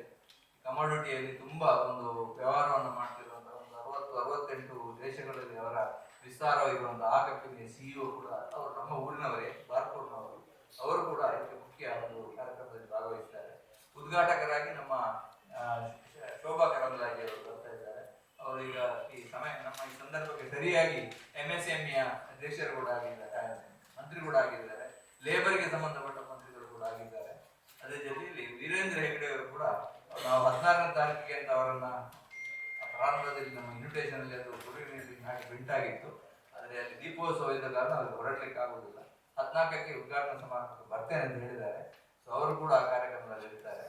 ಮತ್ತೆ ನಮ್ಮ ಕೆಲವು ಅಂತಾರಾಷ್ಟ್ರೀಯ ಹಿರಿಯ ಯಾರು ನಮ್ಮ ಬೈಯರ್ಸ್ ಅವರು ಯಾರಿದ್ದಾರೆ, ಈ ಇಂಡಸ್ಟ್ರಿಗೆ ದೊಡ್ಡ ಕಾಂಟ್ರಿಬ್ಯೂಷನ್ ಕೊಟ್ಟವರನ್ನೆಲ್ಲ ಪ್ರಾರಂಭದ ಕಾರ್ಯಕ್ರಮದಲ್ಲಿ, ಉದ್ಘಾಟನಾ ಕಾರ್ಯಕ್ರಮದಲ್ಲಿ ನಾವು ಅವರ ಎಲ್ಲರನ್ನ ಸನ್ಮಾನಿಸುವಂತ ಕಾರ್ಯಕ್ರಮ, ವಿಚಾರ ವಿನಿಮಯಗಳನ್ನು ಮಾಡುವಂತ ಕಾರ್ಯಕ್ರಮ. ಮರುದಿನ 15ನೇ ತಾರೀಕಿಗೆ ನಮ್ಮ ಈ ಇಂಡಸ್ಟ್ರಿಗೆ ಸಂಬಂಧಪಟ್ಟ ಬೇರೆ ಬೇರೆ ಆಯಾಮಗಳ ಬಗ್ಗೆ ಎಲ್ಲ ಚರ್ಚೆಗಳನ್ನು ನಡೆಸುವಂತ ಕಾರ್ಯಕ್ರಮ. ಕೊನೆಯ 16ನೇ ತಾರೀಕಿಗೆ 11 ಗಂಟೆಗೆ ಈ ವ್ಯಾಲಿಡಿಟಿ ಫಂಕ್ಷನ್ ಮುಖಾಂತರ ಮಾಡಿ ನಾವು ಈ ಸಮಾಜಕ್ಕೆ, ಮುಂದಿನ ಪೀಳಿಗೆಗೆ ಒಳ್ಳೆಯ ಒಂದು ವೇದಿಕೆಯನ್ನ ನಿರ್ಮಾಣ ಮಾಡಬೇಕು. ಇದಕ್ಕೆ ನಮ್ಮೆಲ್ಲರ ಸಹಕಾರವನ್ನ, ಯಾಕಂದ್ರೆ ನಾವು ಒಬ್ಬರ ಬಾಯಲ್ಲಿ ಮಾತ್ರ ಇರ್ಬೋದಷ್ಟೇ, ಮಾಧ್ಯಮದವರ ಮುಖಾಂತರ ಅದಕ್ಕೆ ಬೇಕಾದ ರೀತಿಯಲ್ಲಿ ಅವರಿಗೆ ಒಳ್ಳೆ ಜನರಿಗೆ ವಿಶ್ವಾಸ ಬರುವಂತ ರೀತಿಯಲ್ಲಿ. ಅದರಲ್ಲಿ ಇನ್ನೊಂದು ವಿಶೇಷ ಕೇಳಿದ್ರೆ, ನಾವೀಗ ಕರ್ನಾಟಕದಲ್ಲಿ ನಮ್ಮ ದೇಶದಲ್ಲಿ ಇವತ್ತು 10 ಎಲ್ಲ ರಾಜ್ಯಗಳಲ್ಲಿ ಸಾಧಾರಣ 21-22 ರಾಜ್ಯಗಳಲ್ಲಿ ಗೇರು ಬೀಜಗಳು ಈಗ ಉದ್ದಿಮೆಗಳಿವೆ, ಪ್ರೊಸೆಸಿಂಗ್ ಆಗ್ತಾ ಇದೆ. ಆದ್ರೆ ಅಸೋಸಿಯೇಷನ್ ಮಟ್ಟದಲ್ಲಿ ಬೆಳೆದದ್ದು 10 ರಾಜ್ಯಗಳು ಮಾತ್ರ. ಈ ಎಲ್ಲ ಇದರಲ್ಲಿ ಕೂಡ ಈಗ 25% ನಾವು ಅದರ ಹೋಲ್ಡ್ ಅನ್ನು ಇಟ್ಕೊಂಡ್ರೆ, ನಾವು ಇನ್ನೊಂದು ಜವಾಬ್ದಾರಿ ನಮ್ಮ ಮೇಲೆ ಏನು ಕೇಳಿದ್ರೆ, ನಾವು ಈ ಒಂದು ಅವಕಾಶವನ್ನು ನಾವು ಅದನ್ನ ಕುಂಠಿತ ಮಾಡಬಾರ್ದು. ಅದನ್ನು 25% ಅಂತ ಇನ್ನು ಜಾಸ್ತಿ ಮಾಡುವಂತ ನಾವು ಸಾಧನೆಯನ್ನ ಮಾಡಬೇಕು. ಅದೇ ರೀತಿ ಗೇರು ಬೀಜ ಇದು ಯಾವುದರಲ್ಲಿ ನಾವು ಮಾರುಕಟ್ಟೆಗೆ ನಮ್ಮ ಈ ಗೇರ್ ಪ್ರಾಡಕ್ಟ್ ಅನ್ನು ಕೊಡುವ ಮಟ್ಟಿನಲ್ಲಿ ಇದ್ದೇವೆ. ಅದೇ ರೀತಿ ಪ್ರೊಸೆಸಿಂಗ್ ನಲ್ಲಿ ಕೂಡ ದೇಶದ 25% ಇಂಪೋರ್ಟ್ ಆಗಲಿ ಲೋಕಲ್ ಬೆಳೆದದ್ದಾಗಿದ್ರು ಕೂಡ 25% ಮಟ್ಟಿಗೆ ಮೇಲಿಗೆ ನಾವೇ ಅದನ್ನ ಪ್ರೊಸೆಸ್ ಮಾಡ್ತಾ ಇದ್ದೇವೆ. ಇದನ್ನು ಕೂಡ ಕುಂಠಿತ ಮಾಡಬಾರ್ದು. ಇದನ್ನು ಮತ್ತು ನಾವು ನಮ್ಮ ಒಂದು ಏನು ಪಾಲಿದೆ 25% ಇದ್ದದನ್ನ ಅದನ್ನು ಮತ್ತೆ ಜಾಸ್ತಿ ಮಾಡುವಂತ ಒಂದು ಜವಾಬ್ದಾರಿಯನ್ನು ಕೂಡ ನಾವು ತೆಗೆದುಕೊಳ್ಬೇಕು. ಆ ಒಂದು ಯೋಜನೆಯನ್ನು ಕೂಡ ನಾವು ಒಂದು ಗಟ್ಟಿಯಾಗಿ ನಾವು ತೆಗೆದುಕೊಳ್ತಾ ಇರುವಂತದ್ದು. ಸೊ ಈ ಎಲ್ಲ ವಿಚಾರಗಳನ್ನ ಇಟ್ಟುಕೊಂಡು ಈ ಒಂದು ಶತಮಾನೋತ್ಸವವನ್ನು ಒಂದು ಆಚರಿಸ್ತಾ ಇದ್ದೇವೆ. ಇದಕ್ಕೆ ತಾವೆಲ್ಲರೂ ಕೂಡ ಆ ಕಾರ್ಯಕ್ರಮದಲ್ಲಿ ಬರಬೇಕು, ಅದನ್ನೆಲ್ಲ ಸವಿಬೇಕು. ಅದರ ಸವಿಯನ್ನ ನಾಡಿನಾದ್ಯಂತ ಪಸರಿಸುವಂಥ ಕೆಲಸವನ್ನು ಕೂಡ ನಾವು ಮಾಡಬೇಕು ಅಂತ ಮತ್ತೊಮ್ಮೆ ತಮ್ಮೆಲ್ಲರ ವಿನಯಪೂರ್ವಕವಾಗಿ ಕೇಳಿಕೊಂಡು ಮತ್ತೊಮ್ಮೆ ನಮಗೆ ನಮ್ಮ ಆದರಾತಿಥ್ಯಗಳನ್ನು ಸ್ವೀಕರಿಸಿ ನಮ್ಮ ಉದ್ದೇಶವನ್ನು ಈಡೇರಿಸಿಕೊಳ್ಳುವುದನ್ನು ಕೇಳ್ತಾ ನಾನು ಮಾತುಗಳನ್ನು ಮುಗಿಸ್ತೇನೆ. ಮುಂದಿನ ವಿಚಾರಗಳನ್ನು ನಮ್ಮ ಕನ್ನಡ ಪ್ರಕಾಶ್ ರಾವ್ ಅವರು ನಿರ್ಧರಿಸಬೇಕು. ಮುಖ್ಯವಾಗಿ ನಿಮಗೆಲ್ಲರಿಗೂ ಗೊತ್ತಿದ್ದ ಹಾಗೆ ಇದೊಂದು ಟ್ರೆಡಿಷನಲ್ ಇಂಡಸ್ಟ್ರಿ. ನಾವು ಬಹಳ ಸಮಯದಿಂದ ಹೇಳಿಕೊಂಡು ಬರ್ತಾ ಇದ್ದೇವೆ. ಗೇರು ಬೀಜ, ಬೀಡಿ ಮತ್ತು ಟೈಲ್, ಇದು 3 ಉದ್ಯೋಗ ಸಾಮಾನ್ಯ ಒಂದು 40, 50, 60 ವರ್ಷ ಕಾಲ ಇಲ್ಲಿ ಉದ್ಯೋಗ ಅವಕಾಶವನ್ನು ಮಾಡಿಕೊಟ್ಟದಿದ್ದರೆ ಇದು 3 ಇಂಡಸ್ಟ್ರಿಗಳು. ಆದರೆ ಬೀಡಿ ನಿಮ್ಗೆ ಗೊತ್ತಿದೆ, ನಾವು ಅದರ ಬಗ್ಗೆ ಹೆಚ್ಚು ಮಾತಾಡಬೇಕಿಲ್ಲ ಇವತ್ತು. ಟೈಲ್ ಕೂಡ ಇಂಡಸ್ಟ್ರಿ ಇವತ್ತು ಬಹಳ ಒಂದು ಕ್ಲೋಸರ್ ಸ್ಟೇಜಸ್ನಲ್ಲಿದೆ. ಗೇರು ಬೀಜ ಉದ್ಯಮ ಇವತ್ತು 100 ವರ್ಷದ ಮೈಲ್ ಸ್ಟೋನ್ ಒಂದು ರೀಚ್ ಆಗಿದೆ ಅಂತ ಹೇಳಿದ್ರೆ ನಮಗೆಲ್ಲರಿಗೂ ಒಂದು ಇಲ್ಲಿ ಒಂದು ಹೆಮ್ಮೆ ವಿಚಾರ. 1900 ಅಧ್ಯಕ್ಷರು ಹೇಳಿದ ಹಾಗೆ 1925ನೇ ಇಸ್ವಿ, 22ನೇ ಇಸ್ವಿಯಲ್ಲೆಲ್ಲ ಒಂದು ಹೋಮ್ ಇಂಡಸ್ಟ್ರಿ ಟೈಪ್ನಲ್ಲೆಲ್ಲ ಶುರುವಾಗಿತ್ತು. ಆದರೆ ಫಸ್ಟ್ ಆರ್ಗನೈಸ್ಡ್ ಫ್ಯಾಕ್ಟ್ರಿ ಅವರು PS ಲೆಸ್ಲಿ ಇಂಡಿಯಾ ಲಿಮಿಟೆಡ್ನವರು ಮೈದಾನ ಅಂತ ನಿಮ್ಮ ಜೆಪ್ಪುವಲ್ಲಿ ಶುರು ಮಾಡಿದ ಒಂದು ಪ್ರಾರಂಭವಾದ ಒಂದು ಉದ್ಯಮೆ. ಬಹಳ ಒಂದು that evolution of cash industry 1925 2025ಗೆ ಬಹಳ ಒಂದು ಇಂಟ್ರೆಸ್ಟಿಂಗ್ ಹಿಸ್ಟ್ರಿ ಇದೆ. ಸೊ ಇಂಥ ಒಂದು ಮೈಲ್ ಸ್ಟೋನ್ ರೀಚ್ ಆದಾಗ ಇಷ್ಟೊಂದು, ಅದು ಮಹಿಳೆಯರಿಗೆ ಇಷ್ಟೊಂದು 65-70 ಸಾವಿರ ಮಹಿಳೆಯರಿಗೆ ನಾವು ಕೆಲಸವನ್ನು, ಅದು ನೀವು ಟರ್ನ್ ಓವರ್ ಮಾಡಿ, it is over A period of 100 years, 100 ವರ್ಷದಲ್ಲಿ ಎಷ್ಟು ಮಹಿಳೆಯರಿಗೆ ಒಂದು ಕೆಲಸದ ಒಂದು ಅವಕಾಶ ಇತ್ತು, ಇದರಲ್ಲಿ ಎಷ್ಟು ಫ್ಯಾಮಿಲೀಸ್ ಈ ಉದ್ಯಮದಿಂದ ಒಂದು ಸಸ್ಟೈನ್ ಆಗಿದೆ. ಸೊ ಒಂದು ಲೆಕ್ಕದಲ್ಲಿ ಹೇಳೋದಾದ್ರೆ ನಮ್ಮ ಕೋಸ್ಟಲ್ ಕರ್ನಾಟಕ, ನಮ್ಮ ಇಕಾನಮಿಗೆ ಈ ಗೇರು ಬೀಜ ಉದ್ಯಮದೊಂದು ದೊಡ್ಡ ಕೊಡುಗೆ ಇದೆ. ಸೊ ದ್ಯಾಟ್ ಈಸ್ ವೈ ಈ ಒಂದು ಮೈಲ್ ಸ್ಟೋನನ್ನು ಒಳ್ಳೆ ರೀತಿಯಲ್ಲಿ ಆಚರಿಸಬೇಕು ಅಂತೇಳಿ ನಮ್ಮ ಅಧ್ಯಕ್ಷರು ಮತ್ತೆಲ್ಲ ನಮ್ಮ KCMA ತಂಡದವರು ಹೇಳಿದರು. ಕರ್ನಾಟಕದಲ್ಲಿ ಇವತ್ತು ಅಸೋಸಿಯೇಷನ್ ನಾವು ಒಂದೇ ಇರೋದು, ಇಂಡಸ್ಟ್ರಿ ಇವತ್ತು 300-350 ಇದ್ದರೂ ಕೂಡ ಈ ಅಸೋಸಿಯೇಷನ್ ಒಂದೇ ಇರೋದು. ಈವನ್ ನ್ಯಾಷನಲ್ ಲೆವೆಲ್ನಲ್ಲಿ ನಾವು ಕರ್ನಾಟಕದ ಈ ಅಸೋಸಿಯೇಷನ್ ಏನಿದೆ, ಒಂಥರ ಒಂದು people are looking forward to the leadership from this association. So ನಮಗೊಂದು ದೊಡ್ಡ ಜವಾಬ್ದಾರಿ ಕೂಡ ಇದೆ. ಆದ್ದರಿಂದ 14, 15, 16 ನವೆಂಬರ್ ಭಾಳ ಹತ್ತಿರದಲ್ಲೇ ಇದೆ. Doctor TMA Pai centenary TMA Pai convention ಸೆಂಟರ್ನಲ್ಲಿ ನಾವು ಇದನ್ನು ಒಳ್ಳೆ ರೀತಿಯಲ್ಲಿ ಆಚರಿಸಬೇಕಂತ ಹೇಳೋ ಒಂದು ಉದ್ದೇಶದಿಂದ ಇವತ್ತು ಈ ಪ್ರೆಸ್ ಮೀಟನ್ನೆಲ್ಲ ಕರೆದು ಅವರೆಲ್ಲ ವಿವರ ನೀಡಿದ್ದಾರೆ. ಉದ್ಯಮ ಗೇರು ಬೀಜ ನಿಮಗೆಲ್ಲರಿಗೂ ಗೊತ್ತಿದ್ದಾಗ ಅವತ್ತು 1930, 35, 40ರಲ್ಲಿ ಕೇವಲ ಒಂದು 10-12 ಕ್ಯಾಶು ಫ್ಯಾಕ್ಟ್ರೀಸ್ ಇದ್ದರು. ಒಂದರಿಂದ ಶುರುವಾಗಿ ಒಂದು 10-12 ಯಾರು PS ಲೆಸ್ಲೀಸ್ಗೆ ಕಚ್ಚಾ ಗೇರು ಬೀಜವನ್ನು ಸಪ್ಲೈ ಮಾಡ್ತಿದ್ರು ಅವರೇ ಒಂದು ಸ್ವಲ್ಪ ಸಮಯದ ನಂತರ ಅವರವರೇ ಒಂದು ಸಣ್ಣ ಸಣ್ಣ ಮಟ್ಟಿನ ಫ್ಯಾಕ್ಟ್ರಿ ಮಾಡಿದರು. ಪ್ರತಿ ಒಂದು ಈ ಉದ್ಯಮಕ್ಕೆ ಏನು ಇನೋವೇಷನ್ಸ್ ಬಂದಿದೆ, ಅದು ಪ್ರಾಸೆಸಿಂಗ್ ಟೆಕ್ನಾಲಜಿಯಲ್ಲಿರ್ಬೋದು, ಮಾರ್ಕೆಟಿಂಗ್ನಲ್ಲಿರ್ಬೋದು, ಅಥವಾ ಯಾವುದೇ ವಿಧಾನದಲ್ಲಿ ಇಲ್ಲಿ ಈ ಉದ್ಯಮದಲ್ಲಿ ಏನಾದರೂ ಒಂದು ಏನು ಹೇಳ್ತಾರೆ ನಾವು ರೆವಲ್ಯೂಷನ್ ಬಂದಿದ್ದರೆ ಅದು ಈ ಕರ್ನಾಟಕದಿಂದ, ಅದು ಈ ಮಂಗಳೂರಿನಿಂದ. ಇವತ್ತು this is an ಅಕ್ನಾಲೇಜ್ಡ್ fact. PAN India ಎಲ್ಲಿ ಹೋದರೂ ಅವರು ಹೇಳ್ತಾರೆ ಲೀಡರ್ಶಿಪ್ ಪೊಸಿಷನ್ ನಾವು ಈ ಇಲ್ಲಿಯ ಎಂಟರ್ಪ್ರಿನರ್ಶಿಪ್ ಅಂತ ಹೇಳ್ತೇವೆ ನಾವು, ಇಲ್ಲಿದು ಅಷ್ಟು ಒಳ್ಳೆ ರೀತಿಯಲ್ಲಿ ಇತ್ತು. 1930-40 ಇಸ್ವಿಯಲ್ಲೆಲ್ಲ ನಾವು ಒಂದು 25-30 ಮೊಜಾಂಬಿಕ್ನಿಂದೆಲ್ಲ ಇಂಪೋರ್ಟ್ ಮಾಡಿ ಎಲ್ಲ ಸ್ವಲ್ಪ ಎಲ್ಲ ಕೆಲಸ ನಡೀತಾ ಇತ್ತು. ಇಲ್ಲಿ ಪೋರ್ಚುಗೀಸ್ನವರು ಹೇಳಿದ ಹಾಗೆ ಗೋವಾದಿಂದ ಆ ಕೋಸ್ಟಲ್ ಬೆಲ್ಟಲ್ಲಿ ಮಾಡಿದ್ರಿಂದ ಆ ಕಚ್ಚಾ ಬೀಜದಿಂದ ಎಲ್ಲ ಪ್ರಾಸೆಸಿಂಗ್ ಆಗ್ತಾ ಇತ್ತು. ಆ ಸಂದರ್ಭದಲ್ಲಿ ಸುಮಾರು 35-40 ಸಾವಿರ ಟನ್ ಪ್ರಾಸೆಸ್ ಆಗ್ತಾ ಇರೋದು ಭಾಳ ದೊಡ್ಡ ವಿಚಾರ. ಕಚ್ಚಾ ಗೇರು ಬೀಜ 35-40 ಸಾವಿರ ಟನ್ ಅಂದರೆ ಅದು ಸಾಮಾನ್ಯ 10 ಸಾವಿರ ಟನ್ನು ಗೇರು ಬೀಜ ತಿರುಳು. ಆ ವ್ಯವಹಾರ ಆ ಟೈಮ್ನಲ್ಲಿ ಅಷ್ಟೇ. ನಾವು ಇವತ್ತಿನ ಮಟ್ಟಿಗೆ ಹೇಳೋದಿದ್ರೆ ಎಷ್ಟು ನಾವು ಒಂದು ಎವಲ್ಯೂಷನ್ನಲ್ಲಿ ಆ ಪ್ರಗತಿ ಸಾಧಿಸಿದ್ದೇವೆ ಅಂತ ಹೇಳಿದರೆ, ಇವತ್ತು ನಮ್ಮ ರಾಜ್ಯ 5 ಲಕ್ಷ ಟನ್ ಗೇರು ಬೀಜ ಪ್ರಾಸೆಸಿಂಗ್ ಮಾಡ್ತಾ ಇದ್ದೇವೆ ನಾವು. ಅಲ್ಲಿಂದ 50,000ದಿಂದ ಇವತ್ತು ನಾವು 5 ಲಕ್ಷ ಟನ್ವರೆಗೆ ಪ್ರಾಸೆಸಿಂಗ್ ಮಾಡುವಂಥ ಒಂದು ಸಾಮರ್ಥ್ಯವನ್ನು ಹೊಂದಿಕೊಂಡಿದ್ದೇವೆ. ನಿಮಗೆ ಪ್ರೆಸ್ ನೋಟ್ನಲ್ಲಿ ಕೂಡ ನಾನು ಕೊಟ್ಟಿದ್ದೇನೆ. ಮೊನ್ನೆ ಅಷ್ಟೇ ನಾವು ಅಕ್ಟೋಬರ್ ಇದು ನ್ಯೂ ಮ್ಯಾಂಗ್ಳೂರ್ ಪೋರ್ಟ್ ಇದು ಫಿಗರ್ಸ್ ಸ್ಟ್ಯಾಟಿಸ್ಟಿಕ್ಸ್ ತೆಗೆದು ನೋಡಿರುವಾಗ ಈಗ ಆಲ್ರೆಡಿ 7 ತಿಂಗಳಲ್ಲಿ 3,45,000 ಟನ್ ನಾವು ಆಮದು ಮಾಡಿಕೊಂಡಿದ್ದೇವೆ ಅಂತ ಹೇಳಿದರೆ ಒಂದು ಇಡೀ ವರ್ಷಕ್ಕಾಗುವಾಗ ಇದು 5,20,000 ಟನ್ನಿನಷ್ಟು ಆಮದು ಮಾಡುವುದು ಸಾಮರ್ಥ್ಯವನ್ನು ಹೊಂದ್ಕೊಂಡು ಈ ಸರ್ತಿನ ಪರಿಸ್ಥಿತಿ ನೋಡುವಾಗ which is almost 35 to 40% growth in manufacture capacity in Karnataka. ಇದು ಯಾವುದರಿಂದ ಬಂತು? ನಾವು 100% ಲೇಬರ್ ಇಂಟೆನ್ಸಿವ್ ಇಂಡಸ್ಟ್ರಿ ಇದ್ದಾಗ ನಮ್ಮಲ್ಲಿ there was a limitation to scale. ನಮಗೆ ಒಂದು ಯಾವುದೇ ಒಂದು ಉದ್ಯಮಕ್ಕೆ ಲೇಬರ್ ಫೋರ್ಸ್ ಒಂದು ಜಾಗೆಯಲ್ಲಿ ಸಿಗುವಂಥದಕ್ಕೆ ಒಂದು ರಿಸ್ಟ್ರೈನ್ ಇದೆ. ಇದೇ ವಿಯೆಟ್ನಾಂನವರು ಏನು ಮಾಡಿದ್ದಾರೆ, 1995 2010ಗೆ ಅವರಿಗೂ ಇದನ್ನು ಫೋರ್ ಸೈಟ್ ನೋಡಿ ಅವರು ಮೆಕನೈಸೇಷನ್ಗೆ ಮುಂದೆ ಹೋಗಿದ್ದಾರೆ. ಮೆಕನೈಸೇಷನ್ ಮಿಷಿನ್ಸ್ ಇತ್ತು, ಬಟ್ ಅದನ್ನು ಅಳವಡಿಸಲಿಕ್ಕೆ ನಮ್ಮಲ್ಲಿ ಅಗತ್ಯ ತೋರಲಿಲ್ಲ ನಮಗೆ ಆ ಸಮಯದಲ್ಲಿ. ಬಟ್ ವಿಯೆಟ್ನಾಂನವರು ಮೆಕನೈಸೇಷನ್ ಮುಂದೆ ತಗೊಂಡು ಹೋಗಿ ಭಾಳ ದೊಡ್ಡ ಸ್ಕೇಲಿಗೆ ಹೋಗಿ ನಮ್ಮ ದೇಶದಲ್ಲಿ ನಾವು 2005ಕ್ಕೆ ನಾವು ಮೆಕನೈಸೇಷನ್ ಅನ್ನು ಮಾಡಿಕೊಂಡು ಇವತ್ತು ನಾವು ಆಟೋಮೇಷನ್ ಸ್ಟೇಜ್ನಲ್ಲಿದ್ದೇವೆ. ಸಾಮಾನ್ಯ ನಿಮಗೆ ಒಂದು ಇದರದ್ದು ಇಂಪ್ಯಾಕ್ಟ್ ಹೇಳೋದು ಅಂತ ಹೇಳಿದ್ರೆ, ಒಂದು ಮೂಟೆ ನಮ್ಮದೊಂದು 80 ಕಿಲೋದು ಗೋಣಿ ಒಂದು ಮೂಟೆ ಮುಂಚೆ ನಮಗೆ 7 ಜನರ ಅವಶ್ಯಕತೆ ಇತ್ತು. 6 ಹೆಣ್ಮಕ್ಳು ಒಂದು ಗಂಡಸು ಅಂದರೆ ನಾವು ನಮ್ಮದೊಂದು ತಮ್ ರೂಲ್ ಅಂತ ನಾವು ಹೇಳ್ತೇವೆ. ಇವತ್ತು ಇದೇ ಆಟೋಮೇಟೆಡ್ ಪ್ಲ್ಯಾಂಟ್ನಲ್ಲಿ ಒಂದು ಮೂಟೆ ನಮಗೆ ಮಾಡಲಿಕ್ಕೆ ಕೇವಲ ಒಂದು ಜನದ ಅವಶ್ಯಕತೆ sir. That is a level of mechanisation and automation ಆಗಿದೆ. ಸೊ ಈ ಉದ್ಯಮದಲ್ಲಿ ಇವತ್ತು ನಾವು ಭಾಳ ಒಂದು ಹೆಮ್ಮೆಯಲ್ಲಿ ನಾವು ಏನು ಹೇಳೋದು ಅಂತ ಹೇಳಿದರೆ, ನಾವು 50,000ದಿಂದ 5 ಲಕ್ಷ ಟನ್, ಅದರಲ್ಲಿ ಇತ್ತೀಚೆಗೆ ಒಂದು 20 ವರ್ಷದಲ್ಲಿ ನಾವು ಏನು ಆಟೋಮೇಷನ್ ಮೆಕನೈಸೇಷನ್ ಮಾಡಿದ್ದೇವೋ ಯಾವುದೇ ಕಾರ್ಖಾನೆಯಲ್ಲಿ ಈವನ್ ಒಂದು ಸಿಂಗಲ್ ಎಂಪ್ಲಾಯಿಯನ್ನು ನಾವು ರಿಟ್ರೆಂಚ್ ಮಾಡಲಿಲ್ಲ. ಅವರನ್ನು ಇಟ್ಟುಕೊಂಡೇ ನಾವು ಸ್ಕೇಲ್ ಅಪ್ ಮಾಡಿದ್ದೇವೆ. ಆದ್ದರಿಂದ ಇವತ್ತು ನಮಗೆ ಈ 5 ಲಕ್ಷ ಟನ್ನನ್ನು ಪ್ರಾಸೆಸ್ ಮಾಡೋ ಸಾಮರ್ಥ್ಯವನ್ನು ಹೊಂದಿಕೊಂಡಿದ್ದೇವೆ.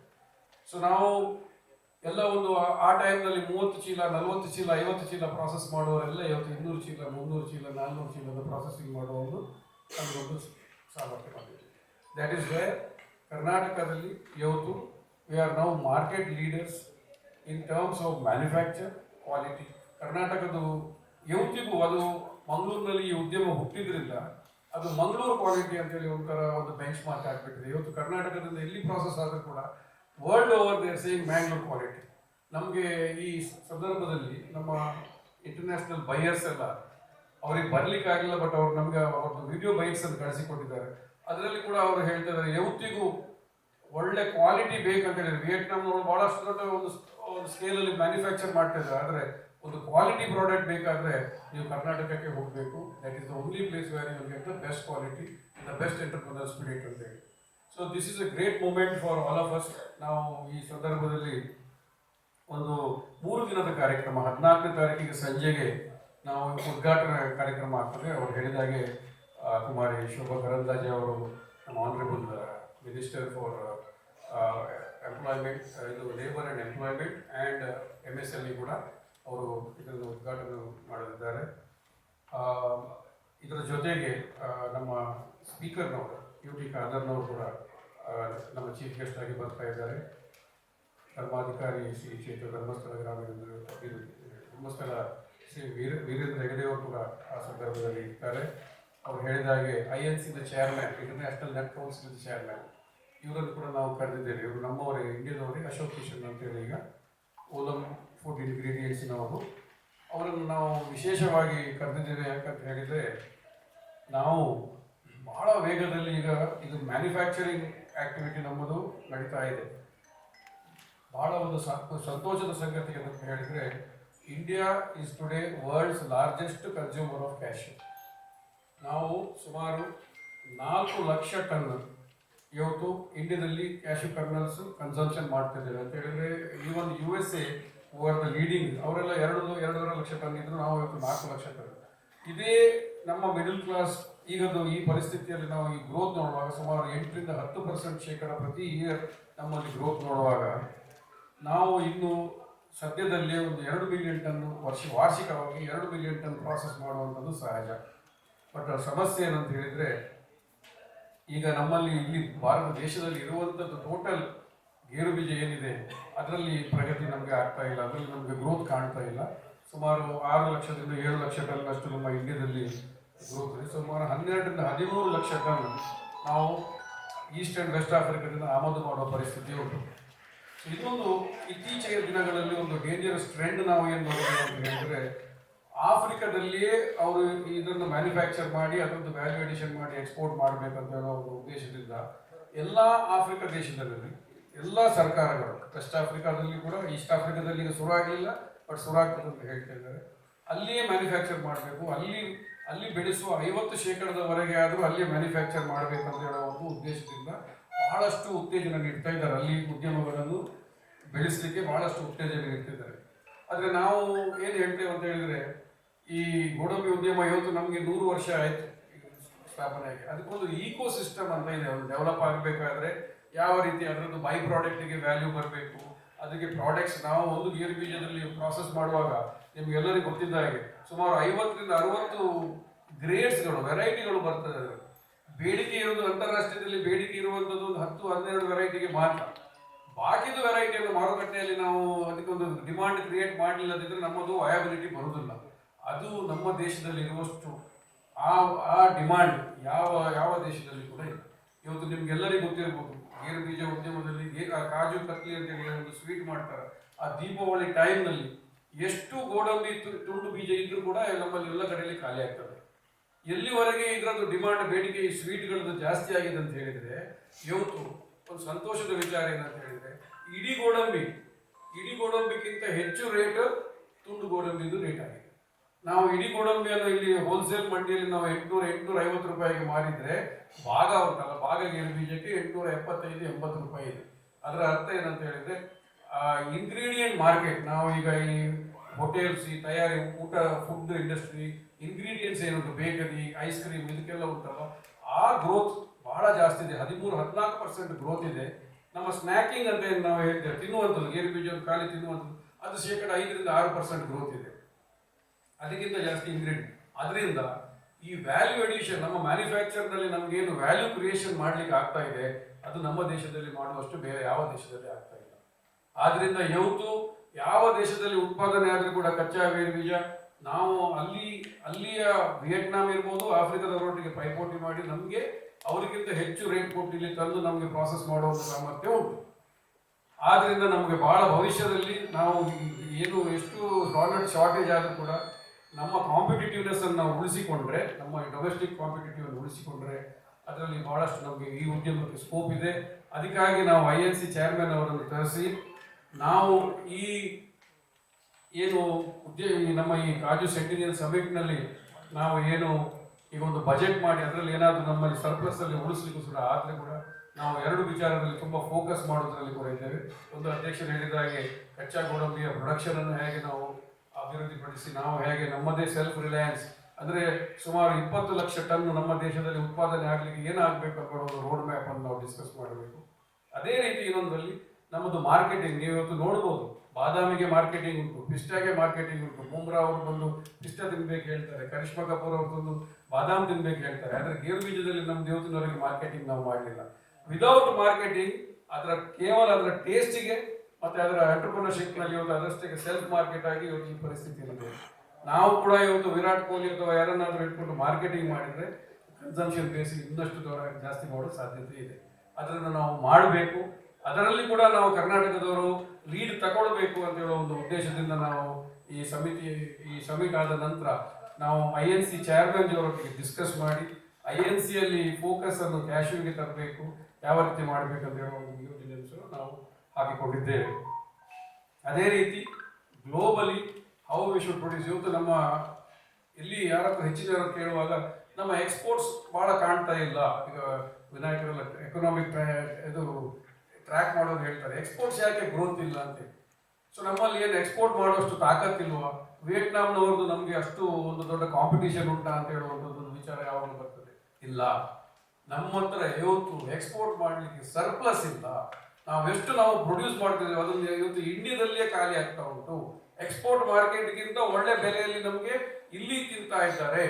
ಇಂಡಿಯಾದವರಿಗೆ, ಇಂಡಿಯನ್ಸ್ನಲ್ಲಿ ಕನ್ಸಂಪ್ಷನ್ನಲ್ಲಿ ಅವರಿಗೆ ಗೇರು ಬೀಜದ ಗುಣದ ಮಟ್ಟಿಗೆಲ್ಲ ಗೊತ್ತಿರುವಷ್ಟು ಬೇರೆ ಎಲ್ಲಿ ಇಲ್ಲದ್ರಿಂದ ಇವತ್ತು ಎಷ್ಟು ನಾವು ತಯಾರಿ ಮಾಡಿದ್ರು ಕೂಡ ಅದು ಇಲ್ಲಿಯೇ ಖಾಲಿ ಆಗ್ತವೆ. ನಮಗೆ ಕೇವಲ 50,000 ಟನ್ ಇವತ್ತು ಎಕ್ಸ್ಪೋರ್ಟ್ ಮಾಡಲಿಕ್ಕೆ ಸಿಗ್ತಾ ಇದೆ. ಸೊ ನಾವು ಅದಕ್ಕಾಗಿ ನಮ್ಮ ಪ್ರೊಸೆಸಿಂಗ್ ಕೆಪಾಸಿಟಿಯನ್ನು, ಈ ಮೆಕನೈಸೇಷನ್ ಅನ್ನು ಅಳವಡಿಸಿ ನಾವು ಕೂಡ 2-2.5 ಮಿಲಿಯನ್ ಟನ್ ಅಂದರೆ 25 ಲಕ್ಷ ಟನ್ ನಾವು ಪ್ರೊಡಕ್ಷನ್ ಮಾಡಿ ನಾವು ಕೂಡ ಸರ್ಪ್ಲಸ್ ಅನ್ನು ಮಾಡಿ ನಾವು ಎಕ್ಸ್ಪೋರ್ಟ್ ಮಾರ್ಕೆಟ್ಗೆ ಮುಂದಿನ ದಿನದಲ್ಲಿ ಹೋಗ್ಲಿಕ್ಕಿದ್ದೇವೆ. ಅದು ನಮ್ದೆಲ್ಲ ನಮ್ಮ ನ್ಯೂ ಜನರೇಷನ್ ಅವರಿಗೆ ಕೂಡ ಎಲ್ಲರಿಗೆ ಈ ಲೇಟೆಸ್ಟ್ ಮಿಷನರಿ ಟೆಕ್ನಾಲಜಿ ಏನೆಲ್ಲ ಗೊತ್ತಾಗಬೇಕಂತ ಹೇಳಿ ಈ ಸಮಿಟ್ನಲ್ಲಿ ಒಂದು ಕ್ಯಾಶ್ಯೂ ಎಕ್ಸ್ಪೋ ಅಂತೇಳಿ ಒಂದು ಎಕ್ಸಿಬಿಷನ್ ಮಾಡ್ತಾ ಇದ್ದೇವೆ. ಆ ಎಕ್ಸಿಬಿಷನ್ನಲ್ಲಿ 120 ಸ್ಟಾಲ್ಸ್ ಇದೆ.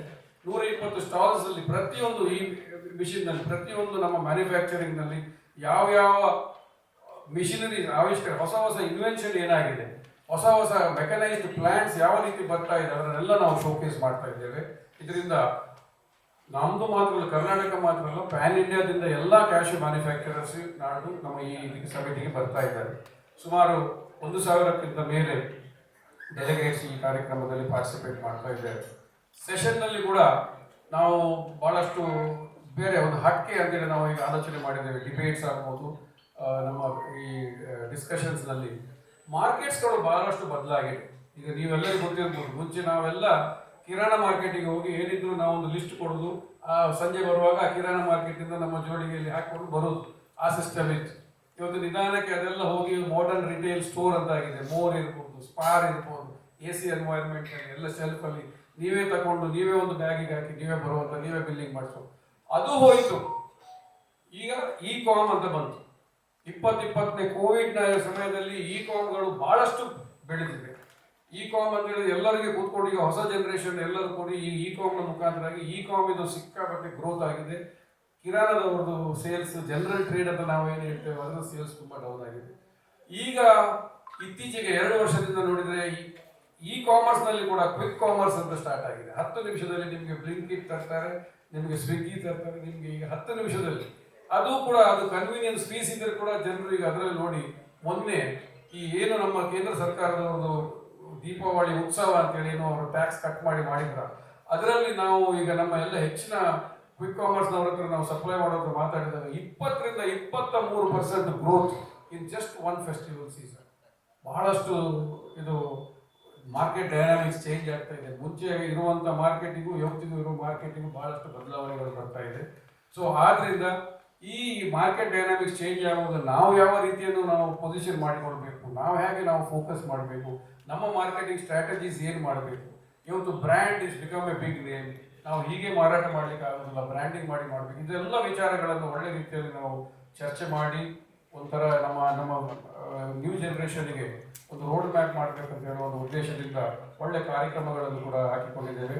ನ್ಯೂ ಮ್ಯಾಂಗ್ಳೂರ್ ಪೋರ್ಟ್ ಒಂದು ಥರದಲ್ಲಿ ನಾವು ಹೇಳಬೇಕಾದ್ರೆ ಗೇಟ್ ವೇ ಆಫ್ ಕರ್ನಾಟಕ ಅಂತ ಹೇಳಿದರೆ ನಮ್ಮ ಉದ್ಯಮಕ್ಕೆ ಅಂತೂ ಬಹಳಷ್ಟು ದೊಡ್ಡ ಒಂದು ಏನು ಹೇಳ್ತಾರೆ ನಾವು it has been a catalyst.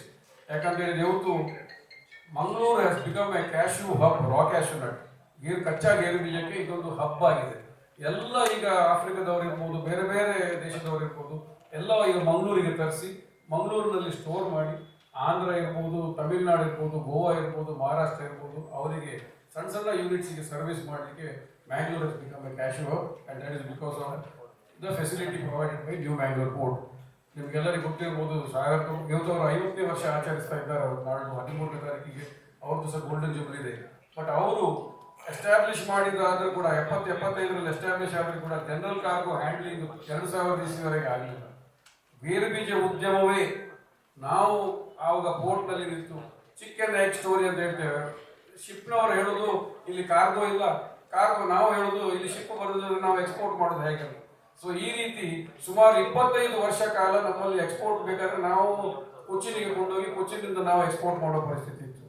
ಗೇರು ಬೀಜ ಉದ್ಯಮ ಆ ಸಮಯದಲ್ಲಿ ಎದುರು ಬಂದು, ಇಲ್ಲ ನಾವು ಬರ್ತೇವೆ, ನಾವು ನಿಮಗೆ ಕಾರ್ಗೋ ಕೊಡ್ತೇವೆ, ನೀವು ಲೈನರ್ ಕಮ್ಮಿ ಅಂತೇಳಿ ನಾವು ಹಡಗಿನವ್ರ ಇವ್ರ ಲೈನರ್ಸ್ ಹತ್ರ ಡಿಸ್ಕಸ್ ಮಾಡಿ, ಆವಾಗ ಲೈನರ್ಸ್ನವ್ರು ಏನು ಹೇಳಿದ್ರು, ನಿಮಗೆ ಯುರೋಪಿಗೆ ಬೇಕಾದ್ರೆ $800 ಹೆಚ್ಚು ಕೊಡಿ, ಅಮೆರಿಕಕ್ಕೆ ಬೇಕಾದ್ರೆ $1200 ಹೆಚ್ಚು ಕೊಟ್ಟರೆ ನಾವು ಬರ್ತೇವೆ, ಯಾಕಂದ್ರೆ ನಿಮಗೆ ಹೇಗಿದ್ರು ಇಲ್ಲಿಂದ ಕೊಚ್ಚಿನಿಗೆ ಕೊಂಡೋಗ್ಲಿಕ್ಕೆ ಅಷ್ಟು ಖರ್ಚು ಉಂಟಂತ. ಆದ್ರೂ ಕೂಡ ನಾವು ಹೇಳಿ ಕಾಂಪ್ರಮೈಸ್ ಮಾಡಿದ್ದೆವು, ಎಸ್ ಕೊಡ್ತೇವೆ ನೀವು ಬನ್ನಿ ಅಂತ.